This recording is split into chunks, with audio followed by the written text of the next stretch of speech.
Hello, my name is Madia Brumskin. Welcome to my YouTube channel. Um, this is Talk with Madia, where we're gonna be talking about gender-based violence, domestic violence, rape. We're gonna be talking about real life issues that happened to victims. I wouldn't say victims, to overcomers. Those have overcome abuse and a whole lot of stuff. So sometimes we'll go religious, sometimes we'll go physical and all that. But today I would like to be talking to us about myself. So I'm a mother of 3 boys. I'm 35 years old. I'm from Liberia, a country in West Africa, a country of love, a country of liberty. And I'm going to be bringing you my story. And as time goes by, we're going to be bringing guests on the show. It's going to be an interactive show. But first, we start with me. So I got married June 20th, 2010. And before getting married, I was at the university. I had graduated high school, entered the university, and I was so much involved with church, a church girl, grew up in a Christian home, and I was in a choir. So I literally decided, I don't want to be here and here. So in as much I want to be focused, serve God, go for my career, I wouldn't mind getting married. So I met this guy. He claimed to be a pastor. And it was like a perfect kind of mix, everything is about church until we got married. So this is somebody where I loved and married him when he had nothing. Of course, it wasn't a problem for me at that time. But looking at my status or family status, it was like he was way beyond the margin. But I chose to marry this person and married him. The first year of the marriage, we had a child. So after we got married, my parents literally supported the wedding and even rented us an apartment because this person was not working.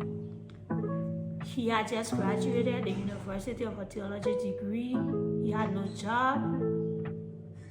But he was also an artist. So he did t-shirts and billboards whenever he had contracts. But at the moment he had no contract and we got married. So there was an apartment paid for us for 1 year. Like 2 bedrooms where we moved in with our clothes after the wedding. And we're there. And I gave birth to my first child.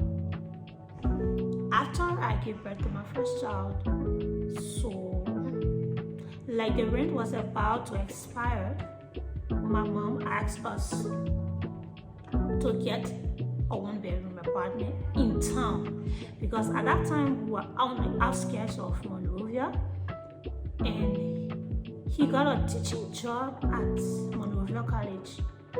So we needed to move in town. So going back and forth from the outskirts, that is the highway, to town was a lot of money spending, time. So my mother asked us to move to town, wherein she was to provide us the rent. So when I talked to my husband, we need to find a place in town. The deal was just to find a place, but the money was not going to be spent by us. He literally refused. And I think it's because of pride. You have nothing, but you have pride. So he refused to look for a place, stating that he was praying, he was like a spiritual father to the person that owns the house warranty. So the person was going to give him 6 months free. And I told him it doesn't work like that. So he sat there, never looked for a place. Our time expired and we were thrown out of the house. So the day we were thrown out of the house, I called my mother. She sent us a pickup and I packed my things. I took my things at my mother's house because there was nowhere else to take it. And then my husband, I had to go to my mother's house. And then my husband had nowhere to go. He went to stop with a friend and still refused to look for a place. So my mother was the one that went out to search for a place for us because I had a baby, remember? So she went out, she found us a place at Benson Street. So she found us a place. She even painted the house with her hands herself, fixed the place and bought the living room set, bought the television. Like she literally furnished the house, took the key and gave to me, and she said to me, "This is your house.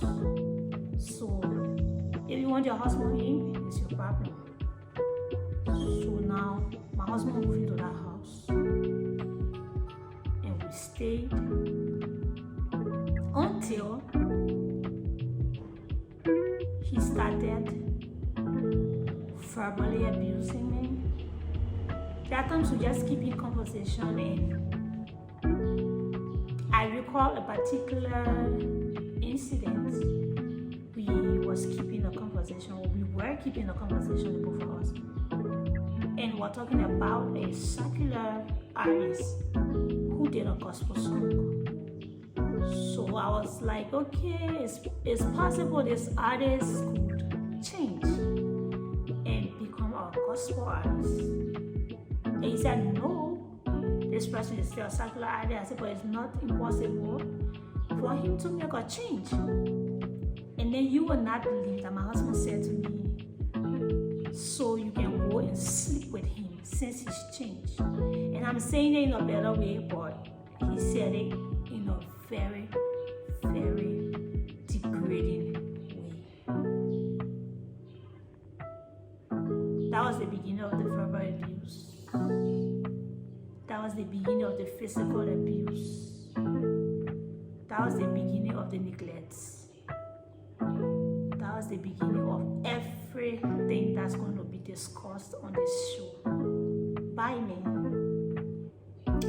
So if at all you want us to continue with my life story, please subscribe to my YouTube channel. Click the notification bell when I post part 2 of my story so that you can be able to follow. Thank you very much. Once again, my name is Madie Feline Bumskin and I'm from Liberia, the West Coast of